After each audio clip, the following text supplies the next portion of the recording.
and I appreciate guys like Vasyl Lomachenko and Guillermo Rigondeaux. Speaking of junior lightweight title fights, I just don't know if that fight's going to mesh out well in the ring once the bell rings. I don't know.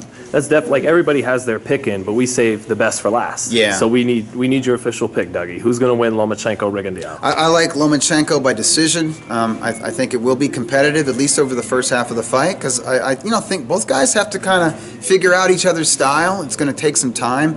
They're not going to be in a hurry. They're not going to be like these guys, okay? They're not going to meet in the center of the ring and let their hands go. They've got to figure each other out, and that's going to take some rounds. And it might be up to interpretation who's winning those rounds, as a matter of fact.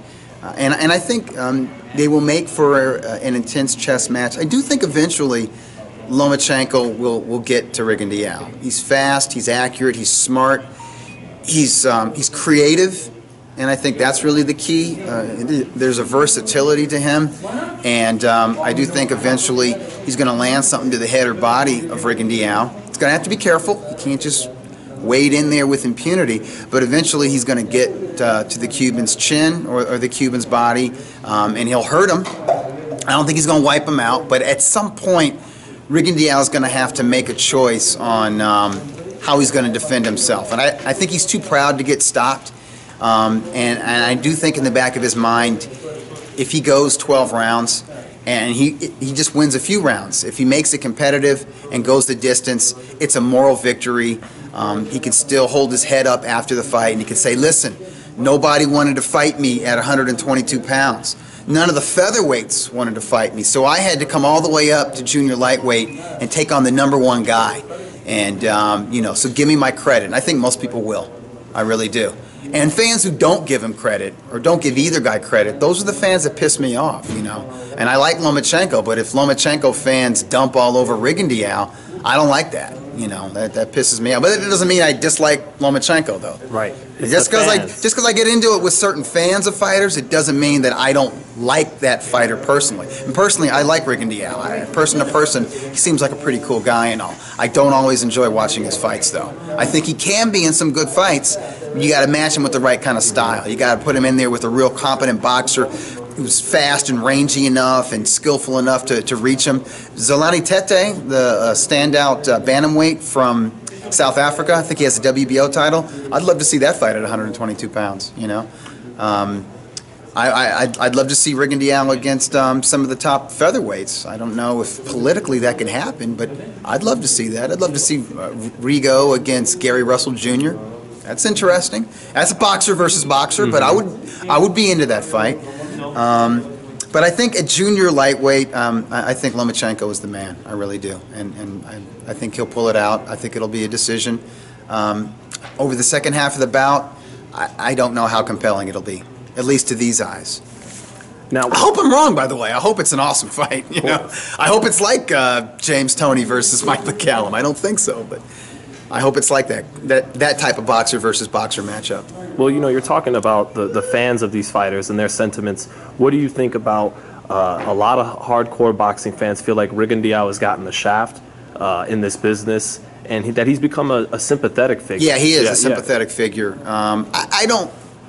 I can understand people empathizing with him or having sympathy for him. I don't view him as a total victim because I think he's got a part in this situation. I think boxers, they should be in control of their careers, and they need to instruct the people who are advising them, managing them, and promoting them to go out there and make the best fights possible. I don't think since his victory over Nonito Donaire in 2013, wow.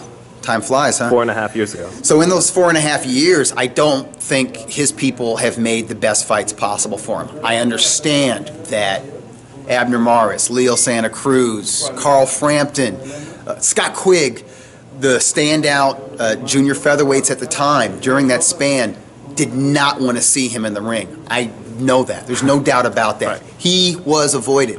But I think he could have fought more often than he did. And I think he could have fought better opposition than he did. Drian Francisco, Jaza Dickens, I don't remember the Japanese journeyman he fought that he struggled with a little bit. Why did he struggle with that dude? he wasn't up for that. He wasn't up for that level of opponent. We don't see him at his best when he's not in with world-class opposition.